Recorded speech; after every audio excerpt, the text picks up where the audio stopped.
السلام عليكم ورحمة الله وبركاته. بسم الله الرحمن الرحيم. الحمد لله رب العالمين والصلاة والسلام على أشرف المرسلين وعلى آله وصحبه أجمعين. ഈ വർഷം വിശുദ്ധ ഹജ്ജ് കർമ്മത്തിന് പുറപ്പെടുന്ന മലയാളികളായ എല്ലാ സഹോദരീ സഹോദരന്മാർക്കും ഹജ്ജ് കർമ്മത്തെക്കുറിച്ച് പഠിക്കുവാൻ വേണ്ടി മനസ്സിലാക്കുവാൻ വേണ്ടി ചില കാര്യങ്ങൾ ഇവിടെ വിശദീകരിക്കുകയാണ്. ലബ്ബൈക അല്ലാഹുമ്മ ലബ്ബൈക ലബ്ബൈക ലാ ശരീക ലക ലബ്ബൈക ഇന്നൽ ഹംദ والنعمة لك والملك لبيك. بسم الله الرحمن الرحيم. لجنة توزيع المطبوعات الدينية على الحجاج والمعتمرين تحت إشراف وزارة الشؤون الإسلامية والأوقاف والدعوة والإرشاد وكالة شؤون المطبوعات والنشر بالمملكة العربية السعودية تقدم دليل الحاج والمعتمر. لك والملك لا شريك لك.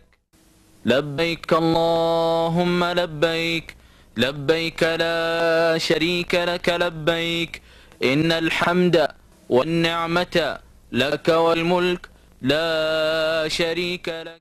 لبيك اللهم لبيك لبيك لا شريك لك لبيك إن الحمد والنعمة لك والملك لا. നമ്മുടെയൊക്കെ ജീവിതത്തിലെ ഏറ്റവും വലിയ ഒരാഗ്രഹമാണല്ലോ മക്കയിൽ ചെന്ന് ഹജ്ജ് നിർവഹിക്കുക എന്നുള്ളത്. നമ്മൾ 5 നേരവും നമസ്കാരത്തിൽ തിരിഞ്ഞു നിൽക്കുന്നത് വിശുദ്ധ മക്കയിലേക്കാണ്, മക്കയിലെ കഅബാലയത്തിലേക്കാണ്.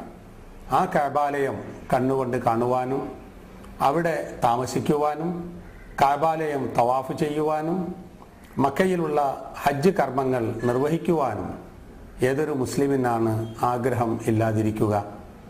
അല്ലാഹു സുബ്ഹാനഹു വ തആല നമ്മുടെ ഹജ്ജ് കർമ്മം അവൻ ഇഷ്ടപ്പെട്ട വിധത്തിൽ, അവൻ കൽപ്പിച്ച വിധത്തിൽ പ്രവാചകൻ മുഹമ്മദ് നബി തിരുമേനി സല്ലല്ലാഹു അലൈഹി വസല്ലമ നമുക്ക് കാണിച്ചു തന്ന വിധത്തിൽ നിർവഹിക്കുവാൻ നമുക്കെല്ലാവർക്കും തൗഫീഖ് ചെയ്യുമാറാകട്ടെ.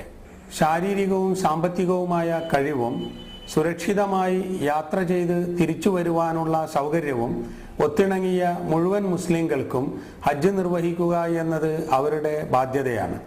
ഖുർആനിൽ സൂറത്ത് ആലു ഇമ്രാനിൽ അല്ലാഹു സുബ്ഹാനഹു വ തആല നമ്മോട് കൽപ്പിക്കുന്നു, വലില്ലാഹി അലന്നാസി ഹജ്ജുൽ ബൈതി മൻ ഇസ്തതാഅ ഇലൈഹി സബീലാ വമൻ കഫറ ഫഇന്നല്ലാഹ ഗനിയ്യുൻ അനിൽ ആലമീൻ. ആ മന്ദിരത്തിൽ എത്തിച്ചേരാൻ കഴിവുള്ള മനുഷ്യർ അതിലേക്ക് ഹജ്ജ് തീർത്ഥാടനം നടത്തൽ അവർക്ക് അള്ളാഹുവോടുള്ള ബാധ്യതയാകുന്നു. വല്ലവനും അവിശ്വസിക്കുന്ന പക്ഷം അള്ളാഹു ലോകരെ ആശ്രയിക്കാത്തവനാകുന്നു. ലോകത്തിൻ്റെ നാനാഭാഗങ്ങളിൽ നിന്നുമായി ഏതാണ്ട് 25 ലക്ഷത്തോളം ഹാജിമാർ ഓരോ വർഷവും ഹജ്ജ് നിർവഹിക്കുന്നുണ്ട്. ലക്ഷക്കണക്കിന് മുസ്ലിങ്ങൾ ഒരുമിച്ച് ചേരുന്ന സുപ്രധാനമായ ഈ ആരാധനാ കർമ്മം പരമാവധി ലഘൂകരിക്കുവാനും ഈ ഹാജിമാർക്ക് ആവശ്യമായ എല്ലാ സൗകര്യങ്ങളും ചെയ്തു കൊടുക്കുവാനും മക്ക, മദീന തുടങ്ങിയ പുണ്യ നഗരങ്ങളും ഹജ്ജിൻ്റെ കർമ്മങ്ങൾ നിർവഹിക്കുന്ന മിന, മുസ്ദലിഫ, അറഫ തുടങ്ങിയ പ്രദേശങ്ങളും സംരക്ഷിക്കുന്നതിൽ സൗദി ഗവൺമെൻറ് അങ്ങേയറ്റത്തെ താൽപ്പര്യമാണ് കാണിക്കുന്നത്. സൗദി ഭരണകൂടത്തിൻ്റെ സ്ഥാപകനായ Abdul Aziz bin Abdulrahman Al Saud രാജാവ്, അദ്ദേഹത്തിൻ്റെ ശേഷം വന്നിട്ടുള്ള സൗദി ഭരണാധികാരികൾ എല്ലാവരും ഹാജിമാർക്കുള്ള സൗകര്യങ്ങൾ വർദ്ധിപ്പിക്കുന്നതിൽ വലിയ സേവനമാണ് ചെയ്തിട്ടുള്ളത്. 4 നൂറ്റാണ്ട് കാലത്തോളം സൗദി അറേബ്യ ഭരിച്ച ഖാദിമുൽ ഹറമൈൻ ഷരീഫൈൻ അൽ മലിക് Fahd bin Abdul Aziz al Saud റഹിമഹുല്ലാ ഹാജിമാരുടെ സൗകര്യങ്ങൾ വർദ്ധിപ്പിക്കുന്നതിൽ മാതൃകയില്ലാത്ത വിധം വളരെ കൂടുതൽ സൗകര്യങ്ങൾ ഒരുക്കുകയുണ്ടായി. ഇപ്പോഴത്തെ സൗദി രാജാവായ ഖാദിമുൽ ഹറമൈൻ ഷരീഫൈൻ അൽ മലിക് Abdullah bin Abdul Aziz al സഊദും ഈ വിഷയത്തിൽ തൻ്റെ മുൻഗാമികളുടെ അതേ പാതയിൽ മുന്നോട്ട് നീങ്ങുകയാണ്. ഹാജിമാർക്കുള്ള സൗകര്യങ്ങൾ വർദ്ധിപ്പിക്കുന്നതിൽ വളരെ കൂടുതൽ പ്രയത്നിക്കുന്ന എല്ലാ ആളുകൾക്കും അല്ലാഹു സുബ്ഹാനഹു വ തആല പ്രതിഫലം നൽകുമാറാകട്ടെ എന്ന് ഈ അവസരത്തിൽ പ്രാർത്ഥിക്കുകയാണ്. മഹത്തായ ഒരാരാധനാ കർമ്മമാണ് ഹജ്ജ്. ഇസ്ലാമിൻ്റെ പഞ്ചസ്തംഭങ്ങളിൽ ഒന്നാണത്. ഒരിക്കൽ മാത്രമാണ് അത് നിർവഹിക്കുവാൻ മുസ്ലിംകൾക്ക് നിർബന്ധമുള്ളത്. അതുകൊണ്ട് തന്നെ ഈ കർമ്മം ഏറ്റവും കൃത്യമായ വിധത്തിൽ, ഏറ്റവും ശരിയായ വിധത്തിൽ നിർവഹിക്കുവാൻ നാം പരിശ്രമിക്കേണ്ടതുണ്ട്. നബി തിരുമേനി സല്ലല്ലാഹു അലൈഹി വസല്ലമ പറഞ്ഞു, ഹജ്ജ് നിർവഹിക്കുന്നതിനിടയിലാണ് അത് പറഞ്ഞത്, ഖുദൂ അന്നി മനാസിക്കക്കും, ഖുദൂ അന്നി മനാസിക്കക്കും, നിങ്ങളുടെ ഈ ആരാധനാകർമ്മം, ഹജ്ജിൻ്റെ കർമ്മങ്ങളൊക്കെ നിങ്ങൾ എന്നിൽ നിന്ന് സ്വീകരിക്കുക, എന്നിൽ നിന്ന് അത് കണ്ടു മനസ്സിലാക്കി ആ വിധം നിങ്ങൾ ഹജ്ജ് കർമ്മം നിർവഹിക്കുക എന്ന് നബി തിരുമേനി സല്ലല്ലാഹു അലൈഹി വസല്ലമ പറഞ്ഞു. അതുകൊണ്ട് ഹജ്ജ് കർമ്മം പഠിക്കുക എന്നത് വളരെ എളുപ്പമാണ്. നബി സല്ലല്ലാഹു അലൈഹി വസല്ലമ ഹജ്ജിന് പുറപ്പെടുന്നത് മുതൽ തിരിച്ചെത്തുന്നത് വരെയുമുള്ള തൻ്റെ യാത്രയിലെ മുഴുവൻ കാര്യങ്ങളും ഹദീസുകളിൽ റിപ്പോർട്ട് ചെയ്യപ്പെട്ടിട്ടുണ്ട്. നബി തിരുമേനി സല്ലല്ലാഹു അലൈഹി വസല്ലമ ഹജ്ജ് നിർവഹിച്ചത് മുഴുവനായും വ്യക്തമായും രേഖപ്പെടുത്തപ്പെട്ടിട്ടുമുണ്ട്. അതുകൊണ്ട് ഹജ്ജിന് പുറപ്പെടുന്ന എല്ലാ ആളുകളും നബിചര്യ അനുസരിച്ചുകൊണ്ട് എങ്ങനെയാണ് ഹജ്ജ് നിർവഹിക്കുക എന്നത് പഠിച്ചിരിക്കേണ്ടതാണ്. വിശുദ്ധ മക്കയിലാണല്ലോ കഅബാലയം സ്ഥിതി ചെയ്യുന്നത്. മനുഷ്യർക്ക് വേണ്ടി നിർമ്മിക്കപ്പെട്ടിട്ടുള്ള ആദ്യത്തെ ആരാധനാലയമാണത്. വിശുദ്ധ ഖുർആൻ പറയുന്നു, إن أول بيت وضع للناس للذي ببكة مباركا وهدى للعالمين فيه آيات بينات مقام إبراهيم. തീർച്ചയായും മനുഷ്യർക്ക് വേണ്ടി സ്ഥാപിക്കപ്പെട്ട ഒന്നാമത്തെ ആരാധനാ മന്ദിരം ബക്കയിലുള്ളതത്രേ. അത് അനുഗ്രഹീതമായും ലോകർക്ക് മാർഗദർശകമായും നിലകൊള്ളുന്നു. അതിൽ വ്യക്തമായ ദൃഷ്ടാന്തങ്ങൾ വിശിഷ്യ ഇബ്രാഹിം നിന്ന സ്ഥലം ഉണ്ട്. ആർ അവിടെ പ്രവേശിക്കുന്നുവോ അവൻ നിർഭയനായിരിക്കുന്നതാണ്. ഇസ്ലാമിൻ്റെ പഞ്ചസ്തംഭങ്ങളിൽ ഒന്നാണ് ഹജ്ജ് കർമ്മം. അർക്കാനുൽ ഇസ്ലാം എന്നറിയപ്പെടുന്ന 5 കാര്യങ്ങളുണ്ട്. അതിലൊന്ന് ഷഹാദത്ത്, ലാ ഇലാഹ ഇല്ലല്ലാഹ് മുഹമ്മദുർ റസൂലുള്ളാഹ് എന്ന സത്യസാക്ഷ്യത്തിൻ്റെ പ്രഖ്യാപനമാണ് അതിലൊന്ന്. 2 സ്വലാത്ത്, 5 നേരത്തെ നമസ്കാരം കൃത്യമായി നിർവഹിക്കുക. 3-മത്തേത് സൗമ്, റമദാൻ മാസത്തിലെ വ്രതാനുഷ്ഠാനം. 4-മത്തേത് സക്കാത്ത്, ധനത്തിന് അല്ലാഹു തആല നിയമമാക്കിയിട്ടുള്ള നിർബന്ധ ദാനം. 5 ഹജ്ജ്, വിശുദ്ധ മക്കയിൽ ചെന്ന് ഹജ്ജ് കർമ്മം നിർവഹിക്കുക എന്നുള്ളത്. ഈ പഞ്ചസ്തംഭങ്ങളിൽ ഒന്നായ ഹജ്ജ് കർമ്മം നിർവഹിക്കുമ്പോൾ അതിൻ്റെ നിർബന്ധ കാര്യങ്ങളും അതിൻ്റെ സുന്നത്തായ കർമ്മങ്ങളുമെല്ലാം പ്രത്യേകമായി നമ്മൾ പഠിച്ചിരിക്കേണ്ടതാണ്. ഞാൻ പറഞ്ഞല്ലോ, ജീവിതത്തിൽ ഒരു മുസ്ലിമായ മനുഷ്യന് ഹജ്ജ് നിർവഹിക്കുവാനുള്ള കഴിവ് ശാരീരികമായും സാമ്പത്തികമായും യാത്രയിൽ സുരക്ഷിതമായി യാത്ര ചെയ്ത് തിരിച്ചു വരുവാനുള്ള അവസ്ഥയും എല്ലാം ഒത്തിണങ്ങിയിട്ടുള്ള ആൾ ഹജ്ജ് നിർവഹിക്കൽ നിർബന്ധമാണ്. സ്ത്രീകളാണെങ്കിൽ അവർക്ക് യാത്രയിൽ അവരോടൊപ്പം പോകാനുള്ള രക്തബന്ധമോ കുടുംബബന്ധമോ ഉള്ള ഒരു മഹറം കൂടെ ഉണ്ടായിരിക്കലും നിർബന്ധമാണ്. മഹാനായ ഇബ്രാഹിം നബി അലൈഹിസ്സലാമിൻ്റെ ജീവിതവും ചരിത്രവുമായി ബന്ധപ്പെട്ടതാണ് മക്കയുടെ ചരിത്രം. മക്കയിൽ ചെന്ന് വിശുദ്ധ ഹജ്ജ് കർമ്മം നിർവഹിക്കുമ്പോൾ മഹാനായ ഇബ്രാഹിം നബി അലൈഹിസ്സലാമിൻ്റെ ജീവിതവും ആദർശവും ത്യാഗവും നമുക്ക് ഓർമ്മ വരും. ഇബ്രാഹിം നബി അലൈഹിസ്സലാം ഇറാഖിൽ നിന്ന് മക്കയിലെത്തി. അള്ളാഹുവിൻ്റെ കൽപ്പന പ്രകാരം മക്കയിൽ താമസം ആരംഭിച്ചു. കൂടെ ഭാര്യ ഹാജർ, മകൻ ഇസ്മായിലുമുണ്ട്. കഅബാലയം പടുത്തുയർത്തിയ ശേഷം അള്ളാഹുവിൻ്റെ കൽപ്പന ഇങ്ങനെയായിരുന്നു: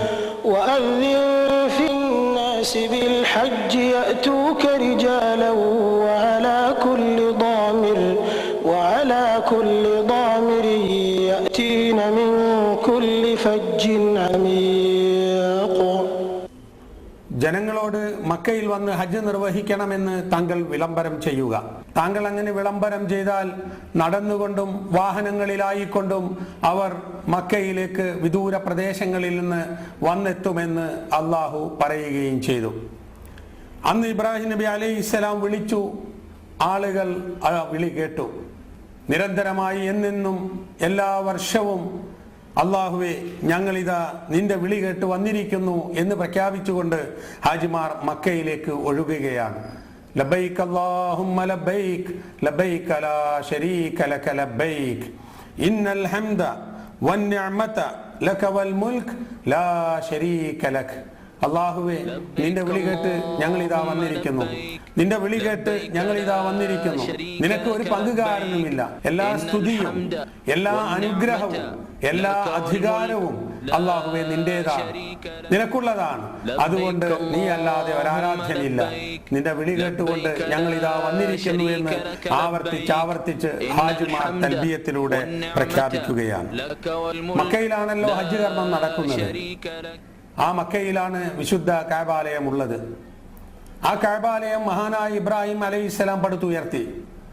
അതിനെ സംബന്ധിച്ച് വിശുദ്ധ ഖുർആൻ പറയുന്നത്, തീർച്ചയായും മനുഷ്യർക്ക് വേണ്ടി സ്ഥാപിതമായിട്ടുള്ള ഒന്നാമത്തെ ആരാധനാലയമാണ് മക്കയിലുള്ളത്.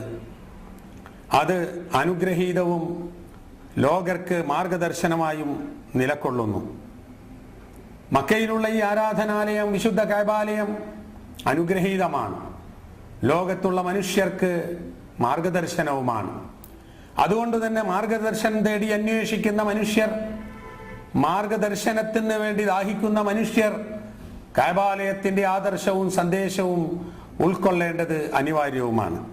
യുഗപുരുഷനായ ഇബ്രാഹിം നബി അലൈഹിസ്സലാമിന്റെ ജീവിതവും മഹാനായ പ്രവാചകൻ മുഹമ്മദ് നബി തിരുമേനി സല്ലല്ലാഹു അലൈഹി വസല്ലമയുടെ ചരിത്രവും വീണുറങ്ങുന്ന മക്കാഭൂമിയിൽ, ആ മക്കാഭൂമിയിലുള്ള കഅബാലയത്തിൽ ഏതൊരുത്തൻ പ്രവേശിച്ചുവോ അവൻ സുരക്ഷിതനാണ്. അവിടെ ആര് പ്രവേശിച്ചുവോ അവൻ സുരക്ഷിതനാകുന്നു എന്ന് വിശുദ്ധ ഖുർആൻ പ്രഖ്യാപിക്കുന്നുണ്ട്. വിശുദ്ധ മക്കയിൽ വന്ന് ഹജ്ജ് നിർവഹിക്കുവാനുള്ള ആഹ്വാനം, വിളംബരം ഉണ്ടായ ശേഷം എല്ലാ വർഷങ്ങളും ഹാജിമാർ മക്കയിലേക്ക് ഒഴുകിയെത്തുന്നു. സഹസ്രാബ്ദങ്ങളായി തുടർന്നുകൊണ്ടിരിക്കുന്ന ഈ ആരാധന, ഈ തീർത്ഥാടനം ഇന്നും തുടരുന്നു. പുരുഷന്മാരും സ്ത്രീകളും കുട്ടികളും മുതിർന്നവരും രാപ്പകലില്ലാതെ മക്കയിലേക്ക് തീർത്ഥാടനം നടത്തുന്നു. ഒരിക്കലും അവസാനിക്കാത്ത തവാഫുകൾ നിർവഹിക്കുന്നു. മക്കയിൽ കഅബാലയത്തിന്റെ പരിസരത്ത് മസ്ജിദുൽ ഹറാമിൽ ഇബാദത്തുകൾ നിർവഹിക്കുന്നു. ആ പ്രദേശത്തേക്കാണ് സഹോദരന്മാരെ, സഹോദരികളെ, നിങ്ങളും പോകാൻ ആഗ്രഹിക്കുന്നത്. മക്ക പരിശുദ്ധ ഭൂമിയാണ്. ആ മക്കയിലാണ് പ്രവാചകനായ മുഹമ്മദ് നബി തിരുമേനി സല്ലല്ലാഹു അലൈഹി വസല്ലമ ജനിച്ചത്. 40-ാമത്തെ വയസ്സിൽ പ്രവാചകനായതു മുതൽ 13 വർഷക്കാലം നബി തിരുമേനി സല്ലല്ലാഹു അലൈഹി വസല്ലമ മക്കയിലാണ് ജീവിച്ചത്. ഇസ്ലാമിക ചരിത്രത്തിലെ ഒട്ടേറെ സംഭവങ്ങൾ നബി തിരുമേനിയുടെ മക്ക ജീവിതകാലത്തുണ്ടായിട്ടുണ്ട്. ഇന്നും മക്കയിൽ ചെല്ലുന്ന ആളുകൾക്ക് മക്കയിലെ ഒട്ടേറെ ചരിത്ര അവശിഷ്ടങ്ങൾ അവർക്കവിടെ കാണാവുന്നതുമാണ്. മക്കയിലാണ് കഅബയുള്ളത്. മക്കയിലാണ് സംസം കിണറുള്ളത്. മക്കയിലാണ് ആദ്യമായി വഹി വന്നിട്ടുള്ള ജബലുന്നൂറിലെ ഹിറാ ഗുഹയുള്ളത്. നബി തിരുമേനി സല്ലല്ലാഹു അലൈഹി വസല്ലമ മദീനയിലേക്ക് ഹിജറ പോയപ്പോൾ ഒളിച്ചിരുന്ന ഗാർ സൗർ ഉള്ളത്. ഈ മക്കയും പരിസര പ്രദേശങ്ങളുമാണ് ഹജ്ജിന്റെ പ്രവർത്തനങ്ങൾ നടക്കുന്നത്. മിനായും മുസ്ദലിഫയും അറഫയും ഒക്കെ മക്കയുടെ പരിസരത്തുള്ള പ്രദേശങ്ങളാണ്. ഈ പ്രദേശത്തേക്ക് നല്ല നീയത്തോടുകൂടി, ആത്മാർത്ഥതയോടുകൂടി, നല്ല മനസ്സോടുകൂടി പുറപ്പെടുവാൻ ഒരുങ്ങുക. 3 രൂപത്തിലാണ് ഹജ്ജ് നിർവഹിക്കുന്നത്. ഈ 3 രൂപങ്ങളിൽ ഏതെങ്കിലും ഒരു രൂപം ഹാജിമാർക്ക് സ്വീകരിക്കാവുന്നതാണ്. അതിലൊന്നാമത്തേത് തമത്തു. തമത്തു എന്ന് പറഞ്ഞാൽ ഹജ്ജിന്റെ മാസങ്ങളിൽ ആദ്യമായി ഉംറ നിർവഹിക്കുകയും പിന്നീട് ആ ഉംറയിൽ നിന്ന് വിരമിച്ച് തഹല്ലുലായി മക്കയിൽ തന്നെ താമസിക്കുകയും ചെയ്യുക. പിന്നെ ഹജ്ജിന്റെ കർമ്മങ്ങൾ ദുൽഹജ്ജ് മാസത്തിൽ വീണ്ടും ആരംഭിക്കുക. ഇതിനാണ് തമത്തു എന്ന് പറയുന്നത്. നമ്മുടെ പ്രദേശങ്ങളിൽ നിന്നൊക്കെ ഹജ്ജിന് പോകുന്ന ഹാജിമാർ ഈ രൂപമാണ് സ്വീകരിക്കുക. കാരണം വളരെ നേരത്തെ മക്കയിൽ എത്തുന്നത് കൊണ്ട് നേരത്തെ ഉംറ നിർവഹിച്ച് അവർക്ക് തഹല്ലുലാകാനുള്ള സൗകര്യമുണ്ട്. പിന്നീട് ദുൽഹജ്ജ് 8-ന് രണ്ടാമത് ഹജ്ജിന് വേണ്ടി ഇഹ്റാം ചെയ്ത് അവർ ഹജ്ജ് കർമ്മത്തിലേക്ക് പ്രവേശിക്കുകയാണ് ചെയ്യുക. ഇതാണ് തമത്തു. രണ്ടാമത്തെ രൂപം ഖിറാൻ. ഖിറാൻ എന്ന് പറയുന്നത് ഹജ്ജിനും ഉംറക്കും വേണ്ടി ഒന്നിച്ച് ഇഹ്റാം ചെയ്യുക. എന്നിട്ട് മക്കയിലെത്തിയാൽ ആദ്യമായി ഖുദൂമിൻ്റെ തവാഫ് ചെയ്ത് അതേ ഇഹ്റാമിൽ തന്നെ ഹജ്ജ് വരെയും നിൽക്കുക. എന്നിട്ട് ഹജ്ജ് കർമ്മങ്ങളും കഴിഞ്ഞ ശേഷം മാത്രം തഹല്ലുലാവുക, ഇഹ്റാമിൽ നിന്ന് വിരമിക്കുക. ഇങ്ങനെ ഹജ്ജും ഉംറയും കൂടി ഒന്നിച്ച് നിർവഹിക്കുവാൻ വേണ്ടി ഇഹ്റാം ചെയ്തിട്ടുള്ള ഖിറാൻ രൂപത്തിൽ ഹജ്ജ് ചെയ്യുന്ന ഹാജിമാർക്ക് ഇടയ്ക്ക് ഉംറയിൽ നിന്ന് വിരമിച്ച് ഹജ്ജ് വരെ കാത്തിരിക്കുവാനുള്ള തമത്വായ ഹജ്ജ് നിർവഹിക്കുന്നവർക്കുള്ള ആ സൗകര്യം ഉണ്ടായിരിക്കുകയില്ല. ഹജ്ജിന്റെ തൊട്ടടുത്ത ദിവസങ്ങളിൽ മക്കയിലെത്തുന്ന ആളുകൾക്കാണ് ഈ ഖിറാൻ രൂപത്തിൽ ഹജ്ജ് നിർവഹിക്കുവാൻ സൗകര്യപ്പെടുക. മൂന്നാമത്തെ രൂപം ഇഫ്രാദ്. ഹജ്ജിന് മാത്രം ഇഹ്റാം ചെയ്തുകൊണ്ട് മക്കയിലെത്തി എന്നിട്ട് ഹജ്ജ് നിർവഹിക്കുക. അവർ ആ സന്ദർഭത്തിൽ ഹജ്ജിന്റെ മുമ്പായി അവർ ഉംറ നിർവഹിക്കുന്നില്ല. അതാണ് ഇഫ്രാദ്. ഇനി നമുക്ക് ഇവിടെ നിന്ന് ഹജ്ജിന് പോകുന്ന ഒരു ഹാജിയുടെ ഹജ്ജ് കർമ്മങ്ങൾ, ഉംറയുടെ കർമ്മങ്ങൾ ഏത് വിധത്തിലാണെന്ന് നോക്കാം. നമ്മൾ ഇവിടെ നിന്ന് ഉംറക്ക് വേണ്ടി ഇഹ്റാം ചെയ്തുകൊണ്ട് മക്കയിലേക്ക് പോകുന്നു. ഇഹ്റാം ചെയ്യേണ്ടത് മീഖാത്തുകളിൽ വെച്ചാണ്. ഓരോ പ്രദേശത്ത് നിന്നും വരുന്ന ഹാജിമാർ മക്കയിലേക്ക് പ്രവേശിക്കുന്നതിന് മുമ്പ് ഇഹ്റാമിൽ പ്രവേശിക്കൽ നിർബന്ധമായിട്ടുള്ള സ്ഥലങ്ങളാണ് മീഖാത്ത് എന്ന് പറയുന്നത്. ഇത് നബി തിരുമേനി സല്ലല്ലാഹു അലൈഹി വസല്ലമ നിർണയിച്ചു തന്നിട്ടുണ്ട്. അവിടെ എത്തുമ്പോൾ ഇഹ്റാമിന് വേണ്ടി കുളിക്കുകയും ഇഹ്റാമിൻ്റെ വസ്ത്രം മാറുകയും അവിടെ നിന്ന് അങ്ങോട്ട് തൽബിയത്തിൽ പ്രവേശിക്കുകയും ചെയ്യണം. 5 മീഖാത്തുകളാണുള്ളത്. ഒന്ന് ദുൽഹുലൈഫ. മക്കയിൽ നിന്ന് 420 കിലോമീറ്റർ ദൂരെയാണ് അതുള്ളത്. മദീനയുടെ അടുത്താണ് ഈ പ്രദേശം. ഇന്ന് ഈ ദുൽഹുലൈഫയുടെ പേര് അബിയാർ അലി എന്നാണ്. മദീനയിൽ നിന്നും മദീനയുടെ പരിസര പ്രദേശങ്ങളിൽ നിന്നും മക്കയിലേക്ക് ഉംറക്ക് വരുന്ന ആളുകൾ ഇഹ്റാം ചെയ്യേണ്ടത് ഈ ദുൽഹുലൈഫയിൽ വെച്ചാണ്. രണ്ടാമത്തേത് ജുഹ്ഫ. സിറിയ, ലബനാൻ തുടങ്ങിയ പ്രദേശക്കാർ ഇഹ്റാം ചെയ്യേണ്ടത് ഈ ജുഹ്ഫയിൽ വെച്ചാണ്. മക്കയിൽ നിന്ന് 186 കിലോമീറ്റർ അകലെയാണ് ജുഹ്ഫ. ഇത് ഇന്നത്തെ റാബ പട്ടണത്തിൻ്റെ അടുത്തായിട്ടാണ് ഈ പ്രദേശം സ്ഥിതി ചെയ്യുന്നത്. റാബകിൽ വെച്ചാണ് ആ പ്രദേശത്തുകൂടെ വരുന്ന ആളുകൾ ഇപ്പോൾ ഇഹ്റാം ചെയ്യാറുള്ളത്. മൂന്നാമത്തെ മീഖാത്ത് ദാത്തു ഇർഖ്. അത് മക്കയിൽ നിന്നും 100 കിലോമീറ്റർ അകലെയാണ്. ഇറാഖ് പ്രദേശത്ത് നിന്ന് വരുന്ന ആളുകൾക്ക് ഉള്ള മീഖാത്താണ് ഈ ദാത്തു ഇർഖ്. മറ്റൊന്ന് കർണുൽ മനാസിൽ. കർണുൽ മനാസിൽ ഇപ്പോൾ അതിൻ്റെ പേര് അസൈലുൽ കബീർ എന്നാണ്. തായിഫിന് അടുത്തുള്ള ഒരു പ്രദേശമാണത്. നജിദുകാരുടെ മീഖാത്തായിക്കൊണ്ടാണ് നബി സല്ലല്ലാഹു അലൈഹി വസല്ലമ ഇത് നിശ്ചയിച്ചത്. നജിദ് എന്ന് പറയുന്നത് ഇപ്പോഴത്തെ റിയാദ് പ്രദേശം ഉൾക്കൊള്ളുന്ന ആ ഭാഗമാണത്. അപ്പം അതുവഴി വരുന്ന ആളുകൾ ഈ കർണുൽ മനാസിലിൽ നിന്ന് ഇഹ്റാം ചെയ്യണം. മക്കയിൽ നിന്ന് 78 കിലോമീറ്റർ ദൂരെയാണ് അതുള്ളത്. പിന്നെ യലംലം. യലംലം യമൻ ഭാഗത്തുകൂടെ മക്കയിലേക്ക് വരുന്ന ആളുകൾക്കുള്ള മീഖാത്താണ്. മക്കയിൽ നിന്ന് 120 കിലോമീറ്റർ അകലെയാണ് ഈ യലംലം ഉള്ളത്. ഇന്ന് ആ പ്രദേശത്തിൻ്റെ പേര് സഅദിയ എന്നാണ്. ഈ മീഖാത്തുകളിലൂടെ കടന്നു പോകുന്ന ആളുകളൊക്കെ അവിടെ എത്തുമ്പോൾ ഇഹ്റാമിൽ പ്രവേശിക്കണം.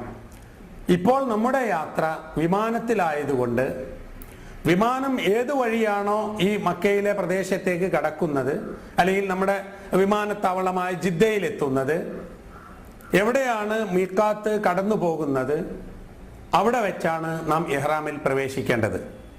സൗദി അറേബ്യൻ എയർലൈൻസും മറ്റ് വിമാനങ്ങളും ഹജ്ജും ഉംറയും നിർവഹിക്കുന്ന ആളുകൾ മീഖാത്തിൽ എത്താനായെന്നും അവർ ഇഹ്റാമിൽ പ്രവേശിക്കാൻ ഒരുങ്ങിയിരിക്കണമെന്നും മുൻകൂട്ടി അനൗൺസ് ചെയ്യാറുണ്ട്. വിമാനത്തിനുള്ളിൽ വെച്ച് എല്ലാ ഹാജിമാർക്കും വസ്ത്രം മാറുവാനും ഇഹ്റാമിൽ പ്രവേശിക്കുവാനും പ്രയാസമാകുന്നത് കൊണ്ട് വിമാനം കയറുന്നതിൻ്റെ മുമ്പായി തന്നെ ഇഹ്റാം വസ്ത്രങ്ങൾ ധരിക്കുന്നതാണ് സൗകര്യം. പിന്നെ മീഖാത്തിൽ എത്തുമ്പോൾ ഉംറക്കാണെങ്കിൽ അല്ലാഹുമ്മ ലബ്ബൈക ഉംറ എന്നോ ലബ്ബൈക അല്ലാഹുമ്മ ഉംറ എന്നോ പറഞ്ഞുകൊണ്ട് ഇഹ്റാമിൽ പ്രവേശിക്കുക. അല്ലാഹുവേ, നിന്റെ വിളി കേട്ടുകൊണ്ട് ഉംറ നിർവഹിക്കുവാൻ വേണ്ടി ഞാനിതാ വരുന്നു. അതോടുകൂടി ലബ്ബൈക അല്ലാഹുമ്മ ലബ്ബൈക ലബ്ബൈക ലാ ശരീക ലക ലബ്ബൈക ഇന്നൽ ഹംദ വന്നിഅമത ലക വൽ മുൽക്ക് ലാ ശരീക ലക എന്ന ഈ തൽബിയത്ത് ചൊല്ലിക്കൊണ്ടിരിക്കണം. ഹജ്ജിന് മാത്രമായി ഇഹ്റാമിൽ പ്രവേശിക്കുന്ന ആൾ മീഖാത്തിലെത്തുമ്പോൾ പറയേണ്ടത് അല്ലാഹുമ്മ ലബ്ബൈക ഹജ്ജൻ, അല്ലെങ്കിൽ ലബ്ബൈക അല്ലാഹുമ്മ ഹജ്ജൻ, അല്ലാഹുവേ ഹജ്ജ് നിർവഹിക്കുവാൻ വേണ്ടി നിന്റെ വിളി കേട്ട് ഞാനിതാ വരുന്നു എന്നാണ്. ഹജ്ജും ഉംറയും കൂടി ഒന്നിച്ച് നിർവഹിക്കുന്ന ഖിറാൻ ആയി ഹജ്ജ് നിർവഹിക്കുന്ന ആളാണെങ്കിൽ ലബ്ബൈക അല്ലാഹുമ്മ ഹജ്ജൻ വ ഉംറതൻ, അല്ലെങ്കിൽ അല്ലാഹുമ്മ ലബ്ബൈക ഹജ്ജൻ വ ഉംറതൻ, അല്ലാഹുവേ ഹജ്ജും ഉംറയും നിർവഹിക്കുവാൻ വേണ്ടി നിന്റെ വിളി കേട്ട് ഞാനിതാ വരുന്നു എന്നാണ് പറയേണ്ടത്. ഇഹ്റാമിൽ പ്രവേശിക്കുന്നതിന് ചില നിബന്ധനകളും ഇഹ്റാമിൽ പാലിക്കേണ്ട ചില നിയമങ്ങളുമുണ്ട്. പുരുഷന്മാർ ഒരു തുണി ഉടുക്കുകയും മറ്റൊരു തുണി കൊണ്ട് ശരീരം പുതയ്ക്കുകയും ചെയ്യുകയാണ് ഇഹ്റാമിൻ്റെ രൂപം. അത് വെള്ള വസ്ത്രമായിരിക്കൽ സുന്നത്താണ്. ഇഹ്റാമിൽ ശ്രദ്ധിക്കേണ്ട ചില നിർബന്ധ കാര്യങ്ങളും സുന്നത്തായ കാര്യങ്ങളുമൊക്കെ ഉണ്ട്. ഇഹ്റാമിന് വേണ്ടി കുളിക്കൽ സുന്നത്താണ്. ഇഹ്റാം പ്രവേശിക്കുന്നതിൻ്റെ മുമ്പ് ശരീരത്തിൽ സുഗന്ധം പുരട്ടുന്നത് സുന്നത്താണ്. ഇഹ്റാമിൽ പുരുഷന്മാർ ഒരു തുണി ഉടുക്കുകയും മറ്റൊരു തുണി കൊണ്ട് അവരുടെ ശരീരം പുതക്കുകയുമാണ് വേണ്ടത്. ഇത് വെള്ളയായിരിക്കൽ സുന്നത്താണ്. സ്ത്രീകൾ അവരുടെ ശരീരം മുഴുവനും മറയുന്ന വിധത്തിലുള്ള വസ്ത്രങ്ങളാണ് ധരിക്കേണ്ടത്. ഇഹ്റാമിൽ സ്ത്രീകൾ അവരുടെ മുഖം തുറന്നിടുകയാണ് വേണ്ടത്. എന്നാൽ അവർക്ക് അവരുടെ സുരക്ഷിതത്വം പ്രശ്നമാകുന്ന വിധത്തിൽ മറ്റുള്ള ആളുകൾ അവളെ നോക്കിക്കൊണ്ടേയിരിക്കുന്നു എന്ന് ഭയപ്പെടുന്ന സമയത്ത് അവരുടെ മുഖത്ത് തട്ടാതെ അവരുടെ മുഖവും മറക്കാവുന്നതാണ്. ഇഹ്റാമിൽ നിഷിദ്ധമായ ചില കാര്യങ്ങളുണ്ട്.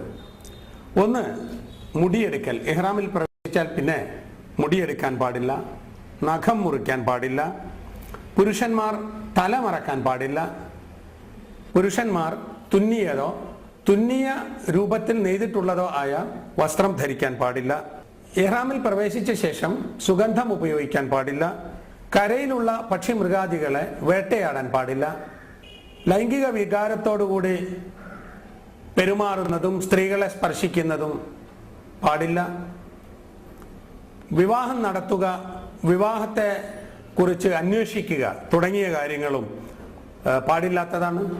ഇത്രയും കാര്യങ്ങൾ ഇഹ്റാമിൽ നിഷിദ്ധമായ കാര്യങ്ങളാണ്. അത് പ്രത്യേകം ശ്രദ്ധിക്കേണ്ടതാണ്.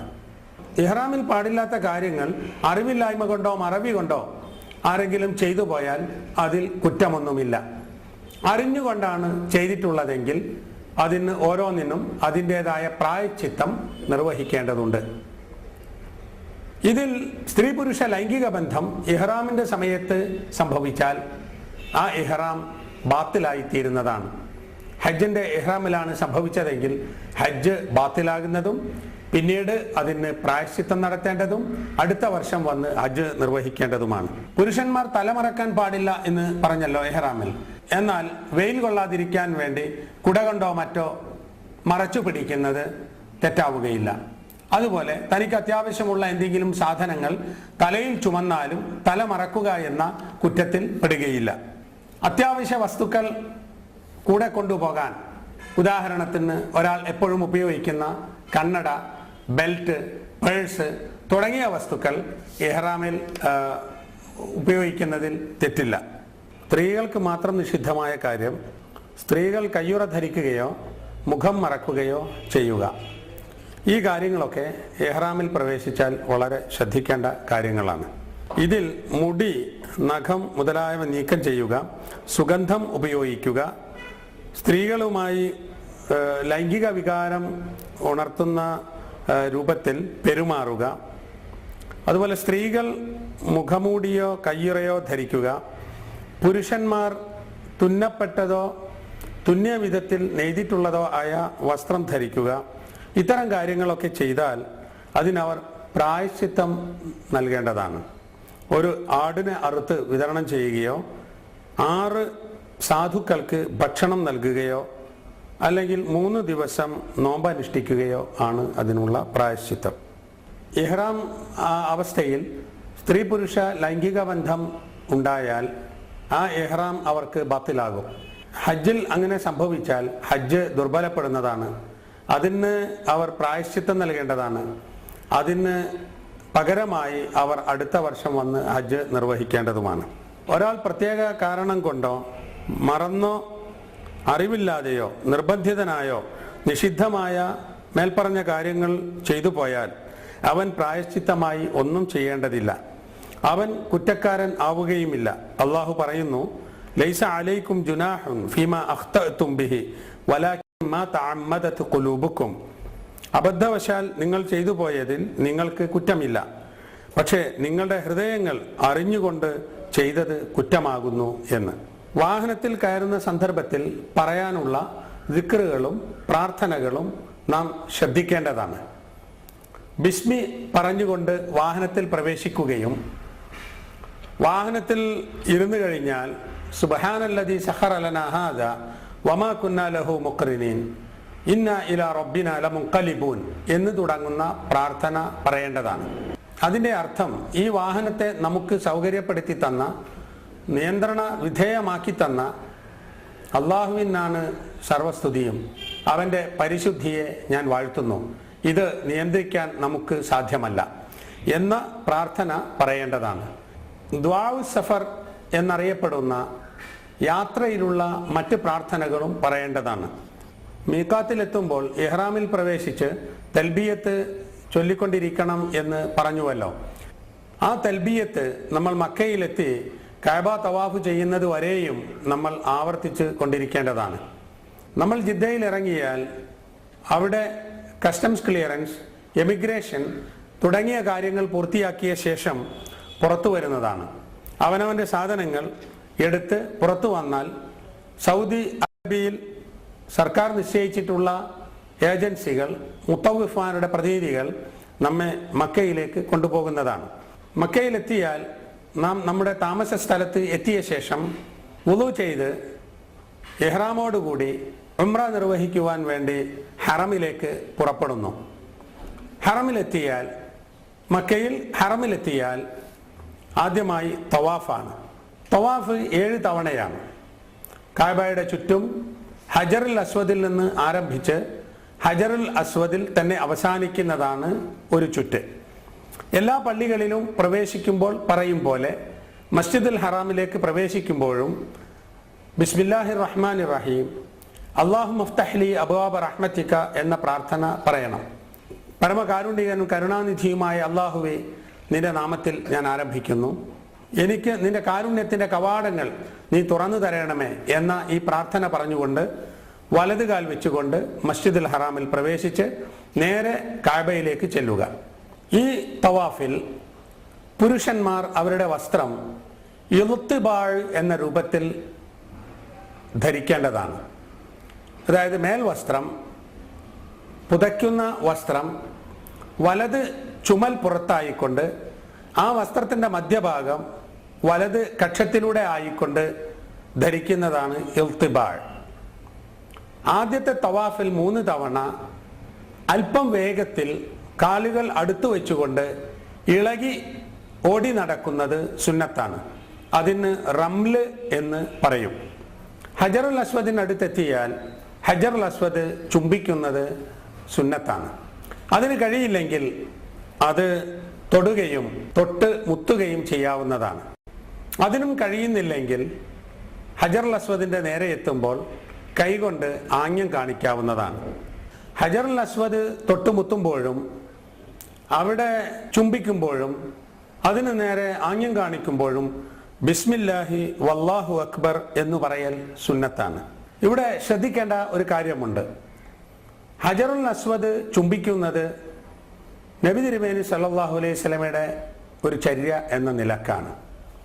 എന്തെങ്കിലും ഉപകാരം ചെയ്യുവാനോ ഉപദ്രവം തടുക്കുവാനോ കഴിവുള്ള ഒന്നാണ് ഹജർ അസ്വദ് എന്ന് വിശ്വസിക്കാൻ പാടില്ലാത്തതാണ്. ഗുണം ചെയ്യുന്നതും ദോഷം തടുക്കുന്നതും അള്ളാഹു ആകുന്നു എന്നതാണ് മുസ്ലിമിന്റെ വിശ്വാസം.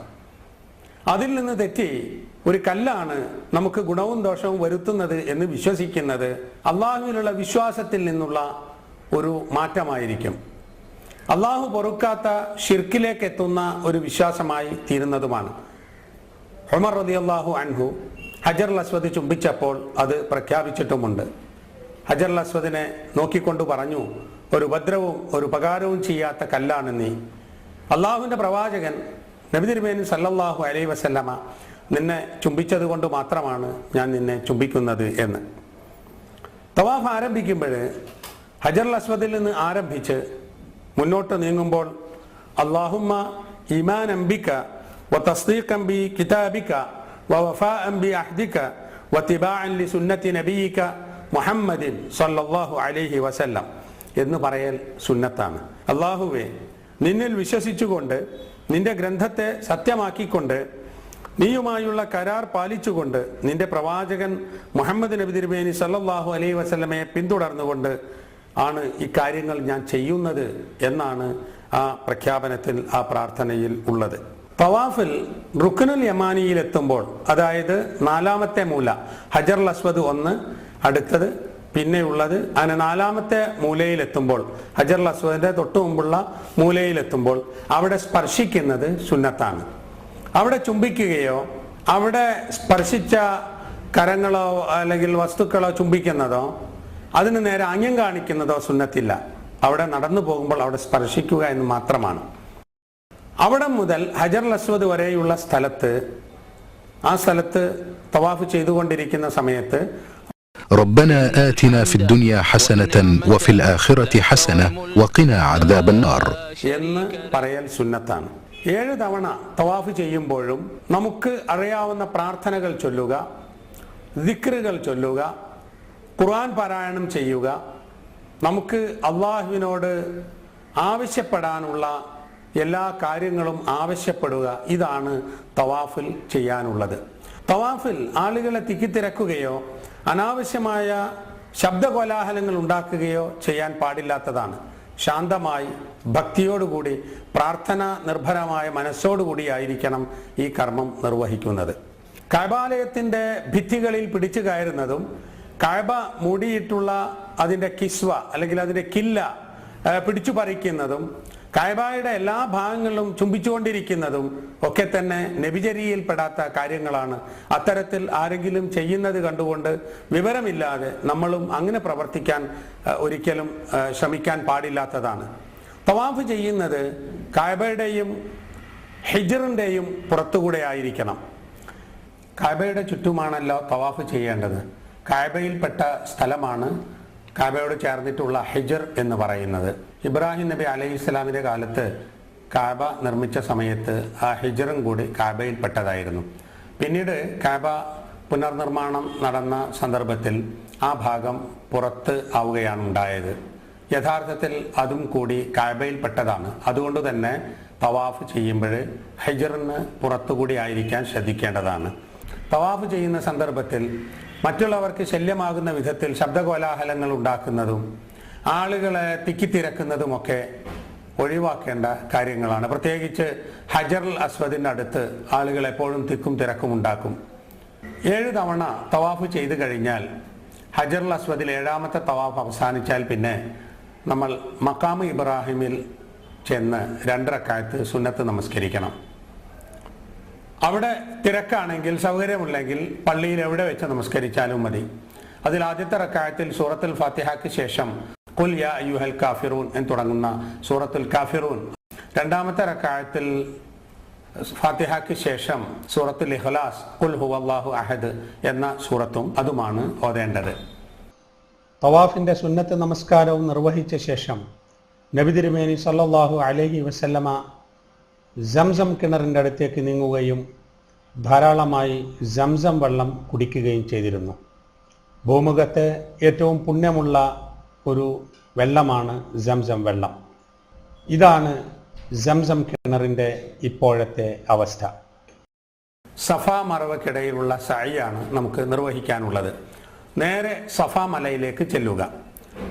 സഫയിൽ കയറി നിന്നുകൊണ്ട് കഅബയുടെ നേരെ തിരിഞ്ഞ് ഈ ആയത്ത് പറയുക, ഇന്ന സഫ വൽ മർവത മിൻ ശആയിരില്ലാഹ്.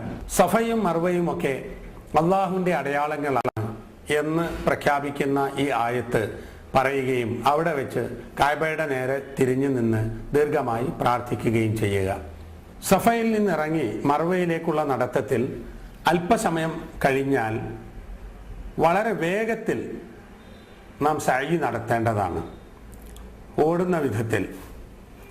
ആ സ്ഥലം അവിടെ പച്ച നിറത്തിൽ പച്ച ലൈറ്റ് ഘടിപ്പിച്ചുകൊണ്ട് അടയാളപ്പെടുത്തിയിട്ടുണ്ട്. പുരുഷന്മാർ മാത്രമാണ് ഇങ്ങനെ ഓടി നടക്കേണ്ടത്. സഅയിൽ നാം ധാരാളമായി പ്രാർത്ഥിക്കേണ്ടതാണ്, ദിക്റുകളും ദുആകളും പറയേണ്ടതാണ്, ഖുർആൻ പാരായണം ചെയ്യാവുന്നതാണ്.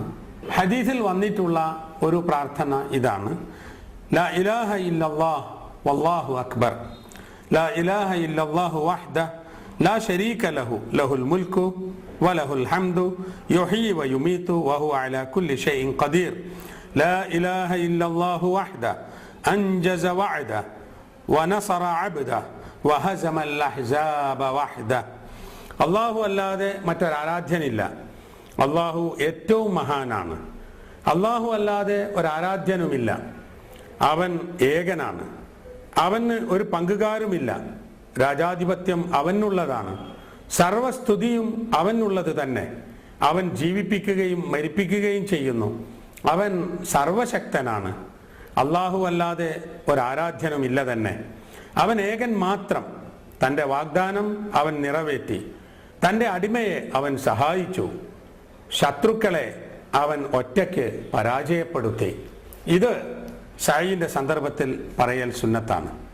അങ്ങനെ സഫയിൽ നിന്ന് മർവയിലെത്തിയാൽ സഫയിൽ ചെയ്ത പോലെ തന്നെ മർവയിൽ കയറി നിന്ന് കഅബയുടെ നേരെ തിരിഞ്ഞു നിന്ന് പ്രാർത്ഥിക്കുക. ഇന്ന സഫ വൽ മർവത്ത എന്ന പ്രാർത്ഥന ചൊല്ലുക. പിന്നീട് മർവയിൽ നിന്ന് സഫയിലേക്ക് പുറപ്പെടുക. അവിടെയും പ്രത്യേകം അടയാളപ്പെടുത്തിയ സ്ഥലത്തെത്തുമ്പോൾ അല്പം വേഗത്തിൽ സഅയ് ചെയ്യുക. അങ്ങനെ സഫയിൽ നിന്ന് മർവയിലെത്തിയാൽ ഒന്ന്, മർവയിൽ നിന്ന് സഫയിലെത്തിയാൽ മറ്റൊന്ന്, അത് 2. പിന്നെ സഫയിൽ നിന്ന് മർവയിലെത്തിയാൽ 3, മർവയിൽ നിന്ന് സഫയിലെത്തിയാൽ 4. അങ്ങനെ അവസാനത്തത് 7ാമത്തത് മർവയിൽ തീരും. സഅയ് കഴിഞ്ഞാൽ പിന്നെ ചെയ്യാനുള്ളത് മുടി നീക്കം ചെയ്യലാണ്. പുരുഷന്മാർ അവരുടെ മുടി മുഴുവനായും കളയുക, അല്ലെങ്കിൽ മുഴുവൻ ഭാഗങ്ങളും ഉൾക്കൊള്ളുന്ന വിധത്തിൽ മുടി വെട്ടി ചെറുതാക്കുക. ഹജ്ജിനോടടുത്ത സന്ദർഭത്തിലാണ് ഉംറ ചെയ്യുന്നതെങ്കിൽ മുടി വെട്ടുന്നതാണ് ഉത്തമം. എന്നിട്ട് ഹജ്ജ് സമയത്ത് കളയുക. സ്ത്രീകൾ അവരുടെ മുടി ഒന്നിച്ചു കൂട്ടിപ്പിടിച്ച് ഒരു വിരൽ തുമ്പോളം വെട്ടിക്കളയുക. ഇതോടുകൂടി ഉംറയിൽ നിന്ന് തഹല്ലുലായി. ഇനി വസ്ത്രം മാറി മക്കയിൽ ഒരു സാധാരണ ജീവിതം നയിക്കാവുന്നതാണ്. ആ സന്ദർഭത്തിൽ ഹറമിൽ വന്ന് ജമാഅത്തായി നമസ്കരിക്കുക, തവാഫ് ചെയ്യുക, ഖുർആൻ പാരായണം ചെയ്യുക, പ്രാർത്ഥിക്കുക. അങ്ങനെ കൂടുതൽ നമ്മൾ ഇബാദത്തിൽ മുഴുകി അള്ളാഹുവിനോടടുക്കുവാൻ നാം ശ്രമിക്കുക.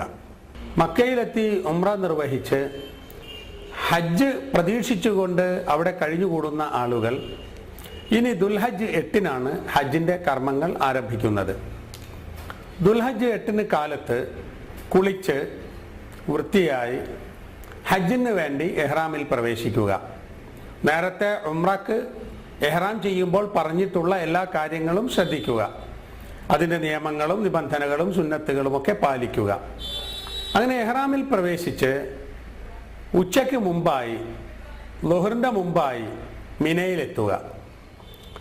മിനയിൽ ചെന്ന് മിനയിൽ താമസിക്കുക. ദുൽഹജ്ജ് 8 യൗമു തർവിയ എന്നാണ് പറയുന്നത്. പണ്ട് ഹാജിമാർ മിനയിലേക്ക് പോകുമ്പോൾ ഹജ്ജ് വേളകളിൽ ഉപയോഗിക്കാൻ വെള്ളം ശേഖരിക്കുന്ന ദിവസം എന്ന അർത്ഥത്തിലാണ് യൗമു തർവിയ എന്ന് പറയുന്നത്.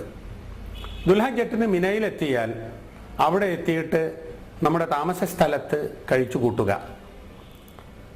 അവിടെ വെച്ച് അന്നത്തെ ളുഹറും അസറും മഗ്രിബും ഇശാവും നമസ്കരിക്കുക.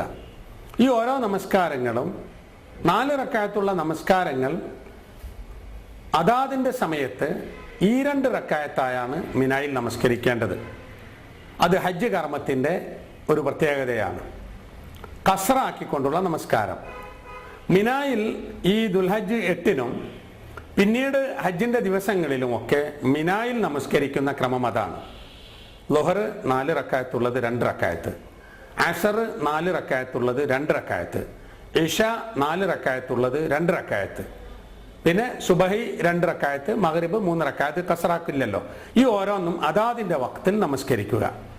അങ്ങനെ ദുൽഹജ്ജ് 9 രാവിലെ, അതാണ് അറഫാ ദിനം, സുബഹി നമസ്കാരം കഴിഞ്ഞ ശേഷം സൂര്യൻ ഉദിച്ച ശേഷം നേരെ അറഫയിലേക്ക് പുറപ്പെടുക.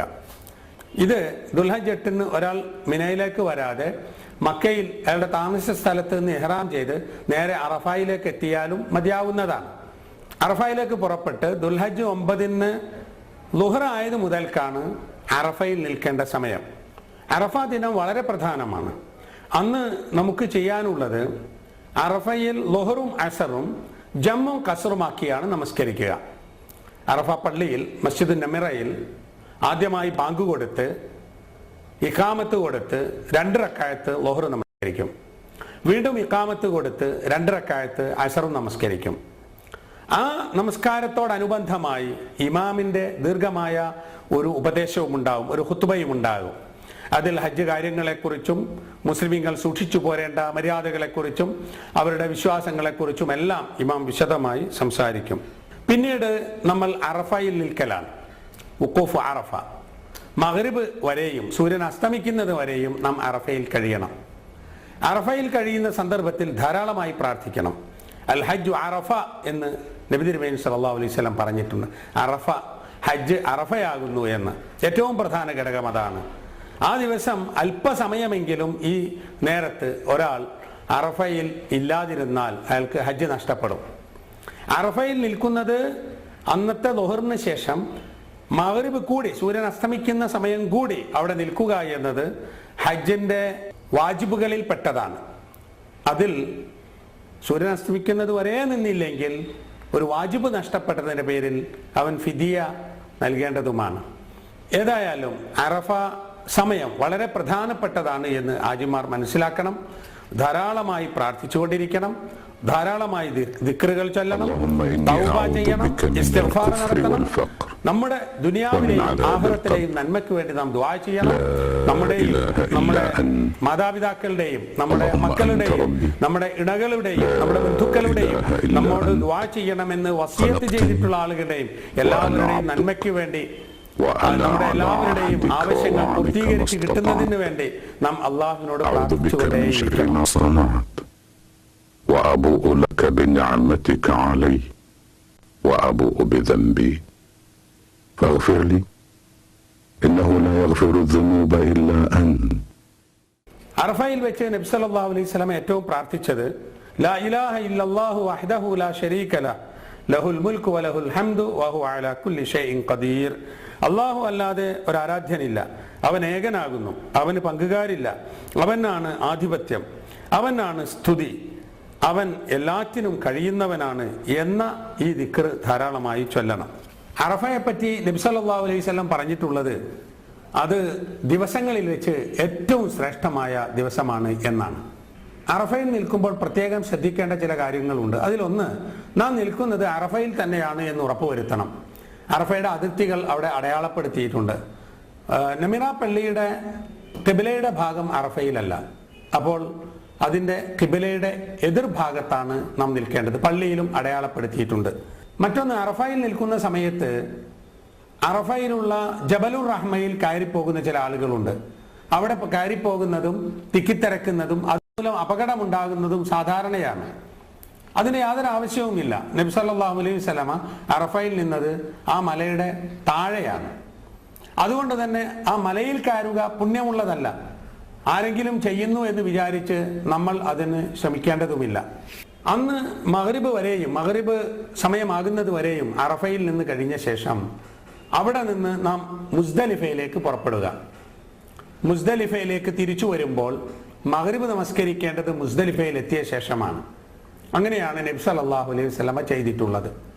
മുസ്ദലിഫയിൽ എത്തിയാൽ ആദ്യമായി നാം മഗ്രിബും പിന്നീട് ഇശാവും നമസ്കരിക്കണം. എപ്പോഴാണോ മുസ്ദലിഫയിൽ എത്തുന്നത് ആ സമയത്താണ് മഗ്രിബും ഇശാവും ജമ്മും കസറുമായി നമസ്കരിക്കുക. ബാങ്ക് കൊടുത്ത് പിന്നീട് ഇഖാമത്ത് കൊടുത്ത് മഗ്രിബ് 3 റക്അത്ത് നമസ്കരിക്കുക. ഉടൻ തന്നെ ഇഖാമത്ത് കൊടുത്ത് ഇശ 2 റക്അത്ത് നമസ്കരിക്കുക. ആ മഗ്രിബും ഇശാവും നമസ്കാരം നിർവഹിച്ചു കഴിഞ്ഞാൽ പിന്നെ മുസ്ദലിഫയിൽ രാത്രി താമസിക്കുകയാണ്. അവിടെ കിടന്നുറങ്ങുക. അന്ന് രാത്രിയിൽ പ്രത്യേകമായി വേറെ കർമ്മങ്ങളൊന്നുമില്ല. ദുൽഹജ്ജ് 10 സുബൈ നമസ്കാരം കഴിഞ്ഞ ശേഷം മുസ്ദലിഫയിൽ മശ്അറുൽ ഹറാമിൽ ദീർഘനേരം പ്രാർത്ഥിക്കുന്നത് സുന്നത്താണ്. വദ്കുറുല്ലാഹ ഇൻദൽ മശ്അരിൽ ഹറാം, നിങ്ങൾ മശ്അറുൽ ഹറാമിൽ വെച്ച് അള്ളാഹുവിനെ സ്മരിക്കുക എന്ന് വിശുദ്ധ ഖുർആനിൽ വന്നിട്ടുണ്ട്. അതിനുശേഷം സൂര്യോദയത്തിൻ്റെ മുമ്പായി മിനായിലേക്ക് പുറപ്പെടണം. എന്നാൽ പ്രായം കൂടിയ ആളുകൾക്കും സ്ത്രീകൾക്കും ദുർബലരായ ആളുകൾക്കും രോഗികൾക്കുമൊക്കെ രാത്രിയുടെ അവസാന ഭാഗത്ത് മുസ്ദലിഫയിൽ നിന്ന് മിനായിലേക്ക് പുറപ്പെടാമെന്ന് നബി തിരുമേനി സല്ലല്ലാഹു അലൈഹി വസല്ലമ അനുവാദം നൽകിയിട്ടുണ്ട്. അല്ലാത്ത മുഴുവൻ ആളുകളും പുറപ്പെടേണ്ടത് സുബഹി നമസ്കാരം കഴിഞ്ഞ ശേഷമാണ്. സുബഹി നമസ്കാരം കഴിഞ്ഞ് സൂര്യോദയത്തിൻ്റെ തൊട്ടു മുമ്പായി മിനായിലേക്ക് പുറപ്പെടുക. മിനായിലെത്തിയാൽ ആദ്യമായി ചെയ്യാനുള്ളത് ജംറത്തുൽ അഖബയിൽ കല്ലെറിയുക എന്നതാണ്. 7 കല്ലുകളാണ് എറിയേണ്ടത്. ഓരോ കല്ലും ഒരു കടലമണിയോളം വലുപ്പം വരുന്ന കല്ലുകളായിരിക്കണം. ആ കല്ലുകൾ ജംറത്തുൽ അഖബയിൽ എറിയുമ്പോൾ ബിസ്മില്ലാഹി അല്ലാഹു അക്ബർ എന്ന് പറഞ്ഞുകൊണ്ടാണ് എറിയുക. ഈ ജംറത്തുൽ അഖബ മുസ്ദലിഫയിൽ നിന്ന് മിനായിലേക്ക് വരുന്ന ക്രമത്തിന് നോക്കിയാൽ 3ാമത്തേതാണ്. അതായത് മക്കയോട് ഏറ്റവും അടുത്തുള്ള ജംറയാണ് ജംറത്തുൽ അഖബ. അവിടെ കല്ലെറിയുമ്പോൾ ശ്രദ്ധിക്കേണ്ടത് നമ്മൾ എറിയുന്ന കല്ലുകൾ ആ തളത്തിൽ വീഴണം എന്നതാണ്. ജംറത്തുൽ അഖബയിൽ കല്ലെറിഞ്ഞ ശേഷം പെരുന്നാൾ ദിനത്തിൽ ചെയ്യാനുള്ളത് അറവ് നടത്തലാണ്. ഹദിയ, ഫിദിയ തുടങ്ങിയ അറവുകളൊക്കെ അവിടെ വെച്ചാണ് നടത്തേണ്ടത്. നമ്മൾ തമത്തുആയി ഹജ്ജ് ചെയ്യുന്ന ആളുകൾക്ക് നിർബന്ധമായും നടത്തുവാനുള്ള ഹദി അത് അവിടെ വെച്ച് നടത്തണം. അതിനൊരു സൗകര്യമുള്ളത് ഇപ്പോൾ സൗദി അറേബ്യൻ ഗവൺമെൻറ് അവിടുത്തെ ഇസ്ലാമിക് ഡെവലപ്മെൻറ്റ് ബാങ്കുമായി സഹകരിച്ചുകൊണ്ട് അറവ് നടത്തുന്നതിന് ചില സംവിധാനം ഏർപ്പെടുത്തിയിട്ടുണ്ട്. അത് ആ ബാങ്കിൻ്റെ കൗണ്ടറുകൾ വഴി നാം കാശടച്ചാൽ നമുക്ക് നേരത്തെ തന്നെ ടോക്കൺ വാങ്ങാൻ കഴിയും. ആ ടോക്കൺ വാങ്ങുന്നതോടുകൂടി നമ്മൾ അവരെ വക്കാലത്ത് ഏൽപ്പിക്കുകയാണ്. അപ്പോൾ നമുക്ക് വേണ്ടി അവർ അറവ് നടത്തും. അതാണ് എളുപ്പമായ മാർഗം. ആ മാംസം ആവശ്യമുള്ള സ്ഥലങ്ങളിൽ അവർ എത്തിച്ചു കൊടുക്കുകയും ചെയ്യും. ഇനി അതല്ല നമ്മൾ സ്വന്തമായി അറവ് നടത്തണം എന്ന് ആഗ്രഹിക്കുന്നുണ്ടെങ്കിൽ മിനായിൽ അറവ് ശാലകളിൽ ചെന്ന് നമുക്ക് തന്നെ അറവ് നടത്തി മാംസം മേടിച്ച് കൊണ്ടുവന്ന് അത് ഭക്ഷിക്കുകയും വിതരണം ചെയ്യുകയും ഒക്കെ ചെയ്യാവുന്നതാണ്. പിന്നെ അന്ന് ചെയ്യാനുള്ളത് മുടി വെട്ടുക. മുടി മുഴുവനായും കളയുക. പുരുഷന്മാർ അവരുടെ മുടി മുഴുവനായും കളയുക. ഇനി കളയാൻ മാത്രമില്ലെങ്കിൽ അല്ലെങ്കിൽ കളയാൻ ഉദ്ദേശിക്കുന്നില്ലെങ്കിൽ മുഴുവൻ ഭാഗവും വെട്ടിച്ചെറുതാക്കണം. കളയുന്നതാണ് ഉത്തമം. നബി സല്ലല്ലാഹു അലൈഹി വസല്ലമ റഹിം അല്ലാഹുൽ മുഹല്ലിഖീൻ എന്ന് 3 വട്ടം പറഞ്ഞു. മുടി കളഞ്ഞവർക്ക് അള്ളാഹു റഹ്മത്ത് നൽകട്ടെ. 3 പ്രാവശ്യം പറഞ്ഞപ്പോഴാണ് മുടി വെട്ടിയവരുമുണ്ട് എന്ന് പറഞ്ഞപ്പോൾ വൽ മുഖസ്സിരീൻ, എന്നാൽ മുടി വെട്ടിയവർക്കും അള്ളാഹു റഹ്മത്ത് ചൊരിയട്ടെ എന്ന് പറഞ്ഞത്. സ്ത്രീകൾ അവരുടെ മുടി വെട്ടേണ്ടത് നാം നേരത്തെ ഉംറ വിശദീകരിച്ചപ്പോൾ പറഞ്ഞ പോലെ മുടി കൂട്ടിപ്പിടിച്ച് അതിൽ നിന്ന് ഒരു വിരൽ തുമ്പോളം വെട്ടിക്കളഞ്ഞാൽ മതി. പിന്നെ അന്ന് ചെയ്യാനുള്ളത് തവാഫുൽ ഇഫാദയാണ്. തവാഫുൽ ഇഫാദയോട് കൂടിയാണ് ഒരാൾ ഹജ്ജിൽ നിന്ന് പൂർണ്ണമായി വിരമിക്കുക. എന്നാൽ തവാഫുൽ ഇഫാദ നീട്ടിവെക്കുകയാണെങ്കിൽ നേരത്തെ കല്ലെറിയുകയും മുടിയെടുക്കുകയും അറവ് നടത്തുകയും ഒക്കെ ചെയ്തു കഴിഞ്ഞ ഒരാൾക്ക് അതോടുകൂടി തഹല്ലുൽ ആകാവുന്നതാണ്. ഈ 3 കാര്യത്തിൽ 2 നിർവഹിച്ചാൽ ആദ്യത്തെ തഹല്ലുൽ ആയിത്തീരുന്നതാണ്. ഈ തവാഫുൽ ഇഫാദ അന്ന് തന്നെ ചെയ്യുന്നതാണ് ഏറ്റവും നല്ലത്. അത് ഇനി നീട്ടിവെച്ച് അയ്യാമുത്ത തശ്രീഖിലോ അതല്ല പിന്നെ നാട്ടിലേക്ക് മടങ്ങുന്നതിന് മുമ്പായോ നിർവഹിച്ചാലും മതിയാവുന്നതാണ്. പക്ഷെ ഒരു കാര്യമുള്ളത്, തവാഫുൽ ഇഫാദയോട് കൂടി മാത്രമേ തഹല്ലുൽ പൂർണ്ണമാവുകയുള്ളൂ എന്ന് മാത്രം. അതിൻ്റെ അർത്ഥം ഇഹ്റാമിൽ വിരോധിക്കപ്പെട്ട കാര്യങ്ങളിൽ സ്ത്രീ പുരുഷ ലൈംഗിക ബന്ധം അത് ഹലാലാവണമെങ്കിൽ, അനുവദിക്കപ്പെടണമെങ്കിൽ തവാഫുൽ ഇഫാദയും കൂടി നിർവഹിച്ചിരിക്കണം. ദുൽഹജ്ജ് 10 ദിവസം ഈ കർമ്മങ്ങളെല്ലാം കഴിഞ്ഞാൽ പിന്നീട് മക്കയിൽ വന്ന് തവാഫുൽ ഇഫാദ നിർവഹിച്ചാൽ പിന്നെ തിരിച്ച് മിനായിലേക്ക് തന്നെ പോകണം. അന്ന് രാത്രി മിനായിൽ തന്നെ താമസിക്കണം. 10 അന്ന് രാത്രി 11, 12 ഈ ദിവസങ്ങളിൽ മിനായിൽ താമസിക്കുകയാണ് വേണ്ടത്. ഇതാണ് അയ്യാമു മിന എന്ന് പറയുന്നത്. പ്രത്യേകിച്ച് എന്തെങ്കിലും കർമ്മങ്ങൾ ദുൽഹജ്ജ് 10 ഇനി നമുക്ക് നിർവഹിക്കാനില്ല. മിനായിൽ കഴിയുന്ന സമയത്ത് ശ്രദ്ധിക്കാനുള്ളത്, നമ്മുടെ സമയങ്ങൾ അധികവും ഇബാദത്തിൽ ചെലവഴിക്കാൻ ശ്രദ്ധിക്കുക, ജമാഅത്തായി നമസ്കരിക്കാൻ ശ്രദ്ധിക്കുക, ഖുർആൻ പാരായണം, ദിക്റുകൾ, ദുആകൾ എന്നിവ വർദ്ധിപ്പിച്ചുകൊണ്ടിരിക്കുക. ഇനി ദുൽഹജ്ജ് 11, 12, 13 ദിവസങ്ങളാണ് അയ്യാമുത്ത തശ്രീഖ്.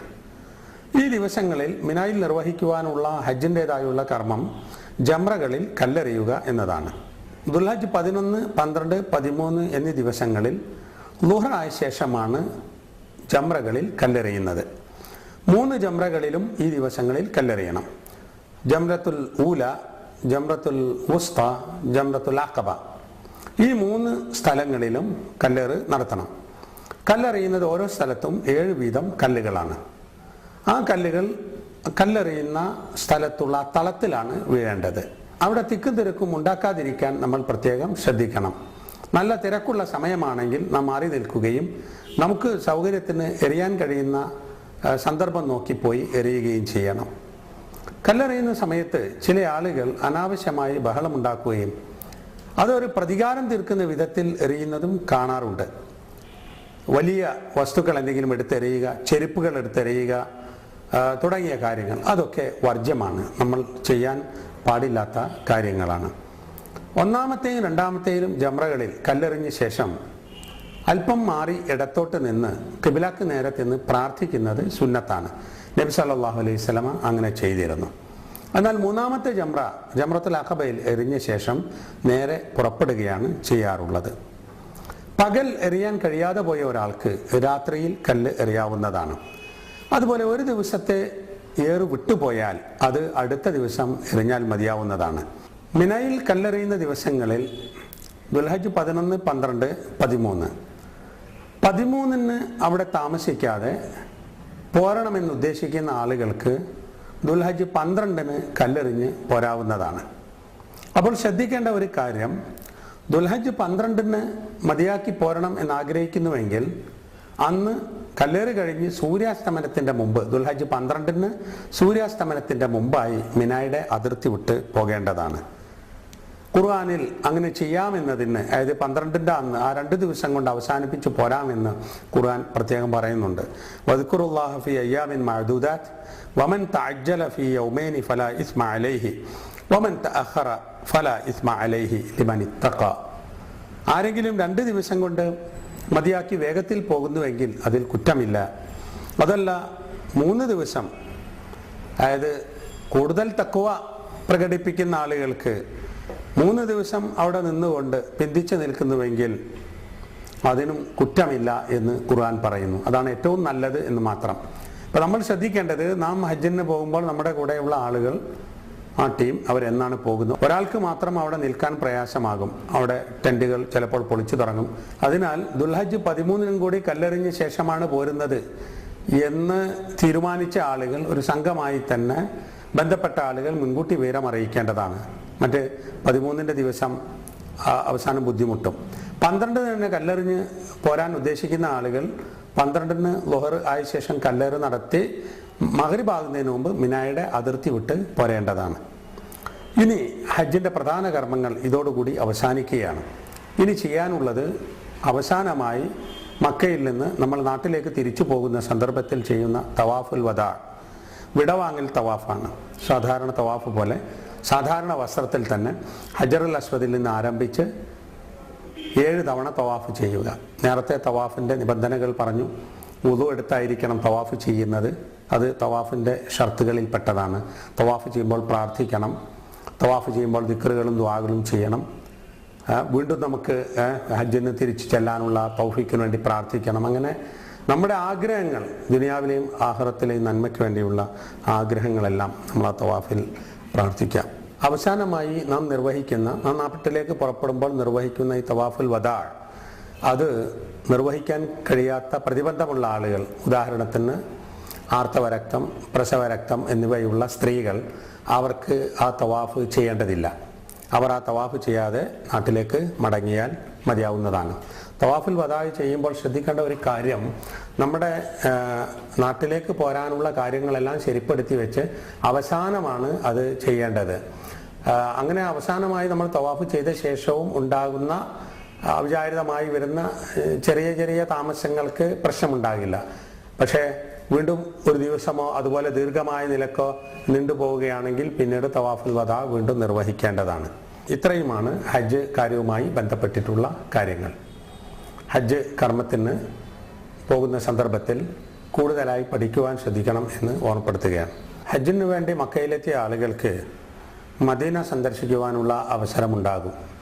നബി തിരുമേനി സല്ലല്ലാഹു അലൈഹി വസല്ലമ ഹിജ്റയ്ക്ക് ശേഷം താമസിച്ച പ്രദേശം എന്ന നിലക്കും ഇസ്ലാമിൻ്റെ ആദ്യകാലത്ത് ഏറ്റവും കൂടുതൽ ഇസ്ലാമിക പ്രബോധന പ്രവർത്തനങ്ങൾക്ക് നേതൃത്വം നൽകിയ പ്രദേശം എന്ന നിലക്കും മദീനയ്ക്ക് ഇസ്ലാമിക ചരിത്രത്തിൽ വലിയ പ്രാധാന്യമാണ് ഉള്ളത്. മാത്രവുമല്ല, മദീനയിലെ പള്ളി സന്ദർശിക്കുന്നത് പ്രത്യേകം സുന്നത്താണ്.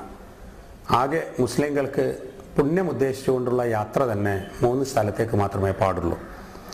ലാ തുശദ്ദു റിഹാലു ഇല്ലാ ഇലാ സലാസത്തി മസാജിദ അൽ മസ്ജിദ് അൽ ഹറാം വ മസ്ജിദ് ഹാദാ വൽ മസ്ജിദ് അൽ അഖ്സ. നബി സല്ലല്ലാഹു അലൈഹി വസല്ലം പറഞ്ഞു, 3 പള്ളികളിലേക്കല്ലാതെ യാത്ര കെട്ടി പുറപ്പെടാൻ പാടില്ല.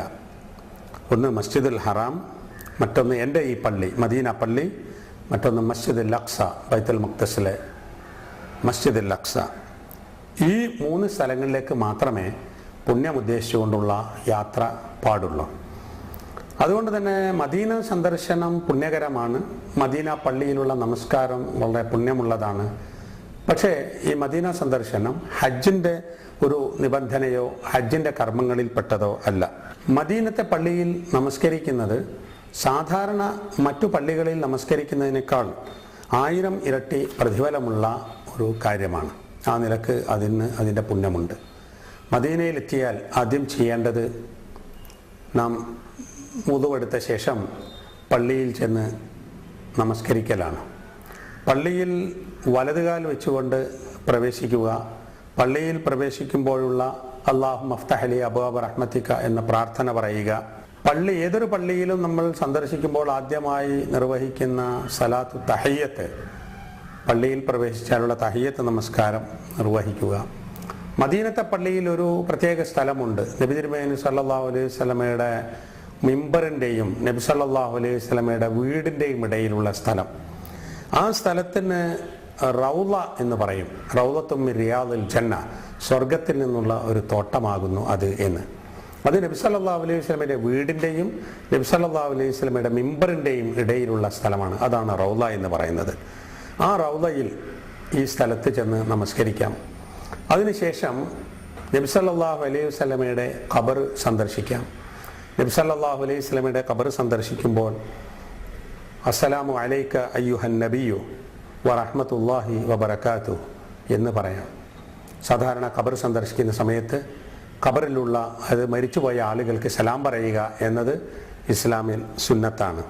അവിടെ തന്നെയാണ് അല്പം വലത്തോട്ട് നടന്നാൽ അവിടെ അബൂബക്കർ സിദ്ദീഖ് റളിയല്ലാഹു അൻഹുവിൻ്റെയും പിന്നീട് ഉമർ റളിയല്ലാഹു അൻഹുവിൻ്റെയും ഖബറുകളുണ്ട്. ആ ഖബറുകൾ സന്ദർശിക്കാം, അവർക്ക് സലാം പറയാം. ഇതൊക്കെ മദീനയിൽ നമുക്ക് ചെയ്യാൻ സാധിക്കുന്ന സംഗതികളാണ്. മദീന സന്ദർശന വേളകളിൽ ഹാജിമാർക്ക് സംഭവിക്കുന്ന ഒരുപാട് അബദ്ധങ്ങളും തെറ്റുകളുമുണ്ട്. അത് ശ്രദ്ധിക്കേണ്ടതാണ്. അതിലൊന്ന്, നബി തിരുമേനി സല്ലല്ലാഹു അലൈഹി വസല്ലമയുടെ ഖബറിൻ്റെ അടുത്ത് ചെന്ന് നബിയോട് പ്രാർത്ഥിക്കുന്ന സ്വഭാവം. മരണപ്പെട്ടു പോയ ആളുകളോട് പ്രാർത്ഥിക്കുന്നത് കുറ്റകരമാണ്. അള്ളാഹുവിനോട് മാത്രമേ പ്രാർത്ഥിക്കാൻ പാടുള്ളൂ. മരണപ്പെട്ടു പോയ ആളുകൾക്ക് വേണ്ടി പ്രാർത്ഥിക്കാം, അവർക്ക് പാപമോചനത്തിന് വേണ്ടി ദുആ ചെയ്യാം എന്നല്ലാതെ മരണപ്പെട്ടു പോയ ആളുകളോട് നമ്മൾ പ്രാർത്ഥിക്കാൻ ദുആ ചെയ്യാൻ പാടില്ലാത്തതാണ്. അതുപോലെ മദീനയിലുള്ള നബി സല്ലല്ലാഹു അലൈഹി വസല്ലമയുടെ ഖബറിനടുത്ത് ആ ചുമരുകളിലും മറ്റും തൊട്ട് മുത്തുക, അതുപോലെ ഖബറിലേക്ക് തിരിഞ്ഞു നിന്നുകൊണ്ട് പ്രാർത്ഥിക്കുക, ഇതൊക്കെ തെറ്റായ കാര്യങ്ങളാണ്. പിന്നെ മദീനയിൽ കുറേ ചരിത്ര സ്ഥലങ്ങളുണ്ട്. ഒരുപാട് സഹാബിമാരെ മറവ് ചെയ്തിട്ടുള്ള ബഖയ ഖബർസ്ഥാനുണ്ട്. അവിടെ ചെന്ന് അവർക്ക് വേണ്ടി പ്രാർത്ഥന നടത്താം.